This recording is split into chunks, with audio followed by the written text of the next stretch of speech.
السلام علیکم ورحمۃ اللہ وبرکاتہ۔ محترم ناظرین، اس وقت میں آپ کے سامنے بہت اہم مسئلہ صدقۃ الفطر کے متعلق گفتگو کرنے جا رہا ہوں۔ بہت سارے احباب ہمارے اس میں غفلت برتتے ہیں، بے توجہی برتتے ہیں۔ زکوٰۃ کے مسائل میں تو ہم تحقیق کرتے ہیں، پوچھتے ہیں، اس میں جو ہے گہرائی میں جاتے ہیں، لیکن صدقۃ الفطر کے متعلق ہم یوں ہی سمجھتے ہیں کہ یہ ہر ایک پر واجب نہیں ہے، بلکہ بعض حضرات تو اس کو نفل سمجھتے ہیں۔ ایسا نہیں ہے۔ صدقہ فطر ہر اس شخص پر واجب ہے جو صاحب نصاب ہو، یعنی آسان لفظوں میں یوں سمجھے کہ جس پر زکوٰۃ واجب ہے اسی پر صدقہ فطر بھی واجب ہوتا ہے۔ البتہ زکوٰۃ میں اور صدقۃ الفطر میں ایک فرق یہ ہے کہ زکوٰۃ میں مال کے اوپر سال کا گزرنا ضروری ہے، اس کے بعد زکوٰۃ واجب ہوتی ہے، لیکن صدقۃ الفطر میں ایسا نہیں ہے، بلکہ اگر کوئی شخص فقیر تھا، وہ عید کے دن صبح صادق کے وقت ہی وہ صاحب نصاب ہو گیا، مالدار ہو گیا، تو اس پر صدقۃ الفطر واجب ہو جاتا ہے۔ اب آئیے کہ صدقۃ الفطر کسے دینا چاہیے، تو اس وقت تو غربا، مساکین، محتاج، یعنی جو زیادہ ضرورت مند ہیں انہی کو صدقۃ الفطر دیا جائے۔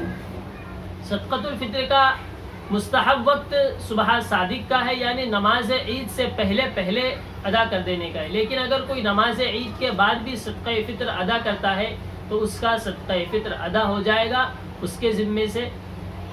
اور اگر ہم چاہیں تو رمضان مبارک میں بھی صدقہ فطر ادا کر سکتے ہیں، عید سے ایک دن 2 دن پہلے، یہ بھی بہتر ہے تاکہ مساکین غربا عید کی تیاری کر سکے اور وہ بھی ہمارے ساتھ عید میں شریک ہو سکے۔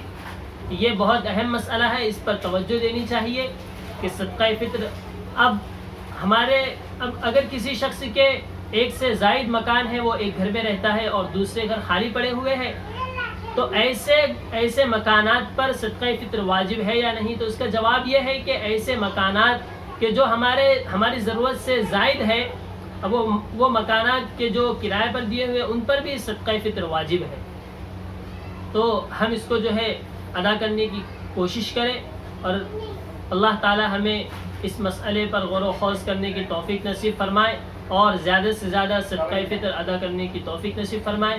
اس وقت صدقہ فطر کا نصاب تقریباً 2.25 کلو گیہوں کا جو قیمت ہوتی ہے وہ 60 یا 70 روپے کے قریب بنتی ہے، لیکن ہم احتیاطاً 80، 90، 100 روپے تک بھی اگر دے دیں، چونکہ ہمارے یہاں اس وقت میں 100 روپے کی کوئی اہمیت نہیں ہے، تو ہم جو ہے زیادہ سے زیادہ بڑھا کر دیں صدقہ فطر، تاکہ غربا مساکین کی ضرورت حقیقی معنی میں پوری ہو سکے۔ اللہ تعالی ہمیں کہیں سنی باتوں پر عمل کرنے کی توفیق نصیب فرمائے۔ آمین۔ وآخر دعوانا ان الحمد للہ رب العالمین۔